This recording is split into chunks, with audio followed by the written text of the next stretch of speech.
Yahya tumbuh di bawah asuhan Nabi Zakaria dan ibunya yang saleh. Ia telah menguasai dan memahami kitab Taurat sejak muda. Sifat dan perangannya sungguh luhur. Ia pun sangat berbakti kepada orang tua. Karenanya, Allah mengangkat Yahya sebagai nabi untuk berjuang dan berdakwah bersama ayahnya, yaitu Nabi Zakaria. Sementara itu, kaum Bani Israel yang berdiam di Palestina diserang oleh bangsa Romawi. Mereka berhasil dikalahkan dan harus menjadi jajahan bangsa Romawi. Kemudian ditunjuklah Herodes sebagai raja. Ia memerintah dengan sangat kejam dan sewenang-wenang. Pemerintahan Raja Herodes yang kejam membuat kaum Bani Israel sangat menderita. Sang raja bahkan membunuh para ulama yang menentangnya. Keadaan ini membuat kaum Bani Israel terpecah. Masing-masing kelompok membentuk aturan dan pemimpin sendiri. Inilah yang menyebabkan munculnya nabi-nabi palsu. Mereka mengaku sebagai utusan Allah yang sejati. Dakwah dan ajaran kebenaran Nabi Yahya lantang terdengar. Sedikit demi sedikit, Nabi Yahya berhasil mengajak beberapa orang untuk kembali ke ajaran yang benar. Sebagai bukti taubat, Nabi Yahya membaptis mereka dengan cara memercikan air sungai Yordan. Perbuatan Nabi Yahya ini membuat kaum Bani Israel lainnya menjadi sangat murka dan semakin membenci Nabi Yahya maupun Nabi Zakaria. Sementara itu, Raja Herodes yang kejam berniat untuk menikahi putri tirinya sendiri, yaitu Herodia. Keinginan Raja Herodes ini ditentang oleh Nabi Yahya. Karena haram hukumnya seorang bapak menikah dengan anak tirinya. Kecaman Nabi Yahya tentu saja membuat Raja Herodes menjadi sangat murka.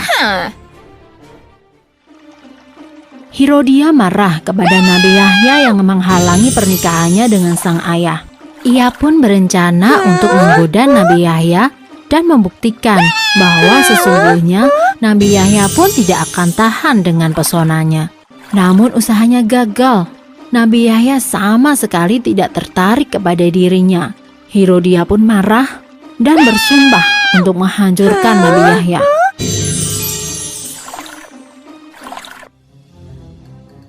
Keteguhan Nabi Yahya dalam berdakwah membuatnya harus menghadapi dua kekuatan besar, yaitu kaum Bani Israel dan Raja Herodes, serta putri Herodia yang sangat berkuasa.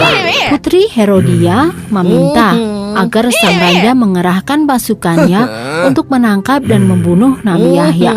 Dengan demikian, mereka bisa menikah tanpa ada yang menghalangi. Dan rencana jahat itu dibantu oleh kaum Bani Israel. Mereka rela bekerja sama dengan penjajah demi menyingkirkan Nabi Yahya. Penangkapan Nabi Yahya dilakukan secara besar-besaran dan akhirnya mereka berhasil menangkap Nabi Yahya. Nabi Yahya pun dibawa ke istana untuk diserahkan kepada Raja Herodes dan putri Herodia. Kematian Nabi Yahya segera tersebar. Meskipun sedih kehilangan putra satu-satunya, Nabi Zakaria tetap melanjutkan dakwahnya. Bagi kaum Bani Israel, halangan mereka masih ada satu, yaitu Nabi Zakaria. Mereka pun berusaha untuk menangkap Nabi Zakaria. Nabi Zakaria berlari dari kejaran prajurit Romawi. Ia kemudian bersembunyi di dalam batang pohon. Iblis yang mengetahui tempat persembunyian Nabi Zakaria segera memberitahu prajurit. Maka ditebanglah pohon itu. Saat pohon itu tumbang, Nabi Zakaria tidak ada di dalamnya. Namun, lama setelah itu, Nabi Zakaria tidak pernah muncul lagi. Apa yang mereka lakukan terhadap Nabi Zakaria dan Nabi Yahya sungguh kejam. Dan orang-orang yang demikian mendapatkan murka dari Allah.